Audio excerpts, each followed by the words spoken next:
Hey everyone, Liam here. Welcome to this week's YouTube video. This week we're going to be going over a really simple, easy way to make lava bases, as you can see from the salamander on screen. All of the paints used are currently on screen, and I'd love to know what you guys think in the comments below, so make sure you let me know. As always, if you do enjoy the video, please hit the like button. It makes a massive, massive difference to the growth of the channel, and I want to be bringing you guys more free content.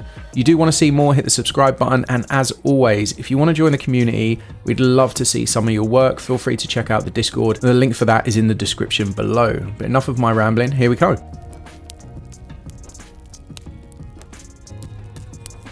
First thing that we need to do is we need to make sure that the miniature is going to sit level on the base with no floating feet. Now, the reality is, for a whole army, most of the time you're not going to have to do this with the base. This is going to be for characters that are not stood on level ground, so we all know how much Games Workshop likes their tactical rocks, so this would be the replacement for it.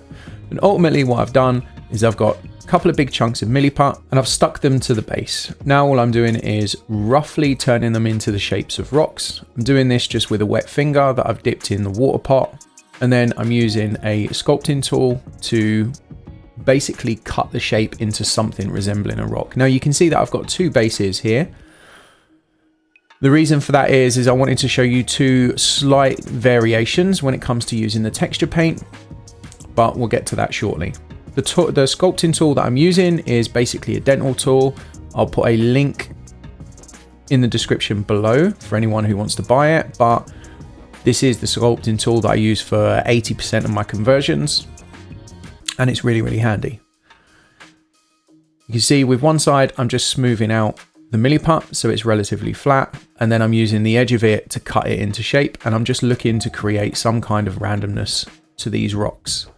Now you can just put a piece of bark or slate or a rock or something like that on your base. The reason why I prefer milliput when it comes to characters is later on what we're going to be able to do is we're going to push the miniature into this milliput, which means the feet sink ever so slightly, so we avoid having the feet looking like they're floating above the rock, so it integrates the model into the base a little bit more. So I prefer milliput. If you don't want to do it this way, as I said, you can just use like a piece of bark or rock or whatever you normally do. This is just my preference, and this is what I was talking about. I've got my painted salamander, or roughly painted salamander. I'm going to press it ever so slightly into that rock so the feet sink just a little bit. So now I've got little footprints into the milliput. I know where I'm going to place that salamander, and it's going to make my life a little bit easier later, and it's going to make it look nicer.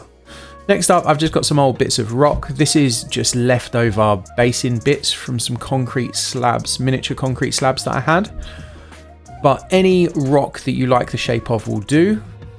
You can also use milliput. If you make chunks of milliput and then break them up, you'll get the same result as this. So whatever works for you. If you've used bark, if you used slate, like whatever material you want is absolutely fine. I quite like these because I can break them up very easily. So at the moment they look a little bit weird and out of place, and it would be the same if you use chunks of milliput, but I can get the clippers and I can just break them up so I get something very random and looks like rocks, looks like stone.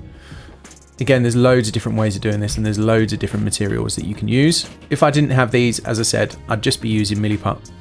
Next up is we start painting. It's really important to get a white base on this. I use Vallejo Game Air White through the airbrush, and then what I'm going to do, you can see that I've just base coated the whole of the base with Games Workshop Yriel Yellow with a little bit of Scale 75 Inketensity Yellow to make the yellow really, really pop and really vibrant. You can see that now what I'm doing is airbrushing from the side Games Workshop Evil Sunz Scarlet with a little bit of the Scale 75 Inketensity Red. Again, this adds vibrancy. And what I'm trying to do as well from above is I'm trying to break up all of the yellow. This is just elements of randomness introduced into all of that yellow. And to be honest, the majority of the yellow, I only want it around the rocks. So I just wanted to take this opportunity to say a big thank you to all of my members, YouTube members, Patreon members. All of your support means a massive, massive amount to me, and you are the reason why I can keep bringing all of this content to everyone. For anyone who's not a member, I really appreciate you watching the videos. Your time means a massive amount to me. But if you do want to support and you want to see how I painted some of the projects that are currently on screen, feel free to check out the members area in the description below. Now the next step after you've done that is the Games Workshop Technical Paint Mordant Earth. Now I'm going to show you two ways of doing this. The first way is I'm covering all of the rocks and elements of the lava in this Games Workshop Mordant Earth. And the idea with this is this going to crackle and it's going to give you variation in rocks, and all of that yellow is going to show through. Because you're also placing it over the lava, what you have is you have large rocks, smaller rocks, and then you have smaller areas of small cracked rocks, which is the technical paint itself, the Mordant Earth. Now, this works really well across an army.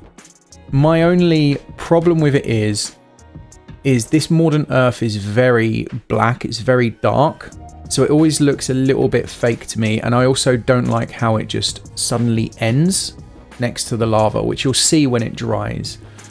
So I can't stress this enough. I put it in because it still looks great, and I wanted to show everyone that there are a couple of different ways of doing it. It's just not my preferred method, so I haven't stuck with it. But this is also the easier way of doing it, because you're basically slapping down this Mordant Earth.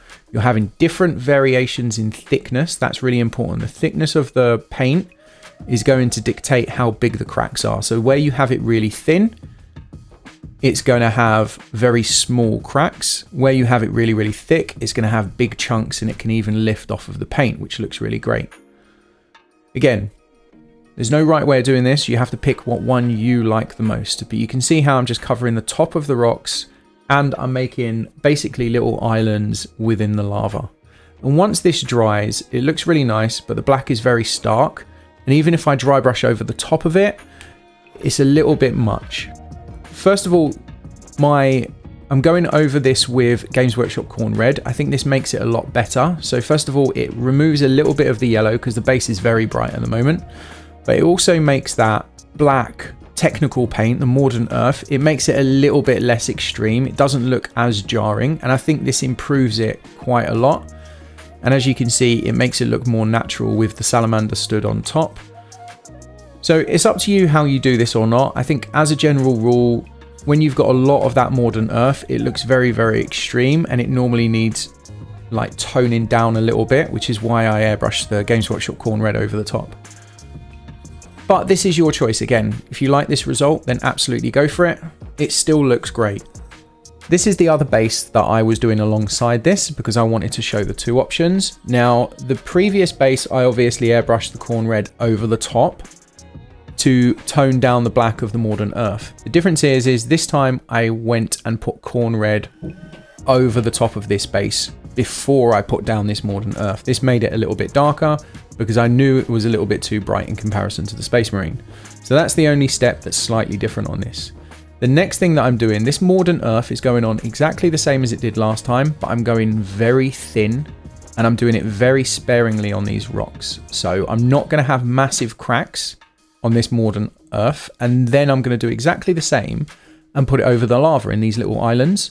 The difference is, and this is what you can see on screen now, is I place that Mordant Earth. It takes a little while to dry, so I wash my brush off, and as I go back into it now, this is with a clean wet brush, and I'm just messing up the edges of this Mordant Earth. So what's happening is you get an incredibly thin layer around the Mordant Earth. So it's almost like it's a nice slope, and it doesn't have this extreme start and finish where these little rock islands are. And it looks, in my opinion, when it dries, it looks really, really nice. Now, the one thing that you should bear in mind is I'm not going very thick with this at the moment. I don't want to go too thick because I'm trying to basically soften out the edge with a wet, clean paintbrush. I don't want big chunks of thick paint because it's going to make it harder to do. So my paint isn't like, I'm not putting down big, thick layers like I did the first time. I'm doing it much more slowly. Now, on the upside, because I'm doing it with much thinner layers of paint, it dries so much quicker. So this dried within about 20 minutes, and you could just use a hairdryer and dry it even faster. Once this is all dry, now you can see I'm going over it again, but I'm going over smaller areas where I want these cracks to be thicker. So I'm being much more selective this time about the big cracks within these bases, within these areas of rock, and I'm putting small chunks of thick Mordant Earth, it has variation in the cracks, and you can see once it's dry, in my opinion, this looks much nicer. But again, it's your choice. One thing that I will say though, I know I'm doing this on a plinth, but this works the same with bases, like gaming bases. As soon as you surround it with black, it pops it even more. So taking off that masking tape was really satisfying, but you can see it's nice and strong. It's a little bit duller than it is in real life on the camera because of the white background, but you can see in the picture next that it's really vibrant and it's a nice, great result. And this is the result. The base took me probably 15 minutes, not including drying times. So doing this across a whole army would be very simple with a really strong result. As always, I'm hoping you found it helpful. Let me know what you think in the comments below. I really appreciate everyone watching the videos. Thank you as always, and cheers.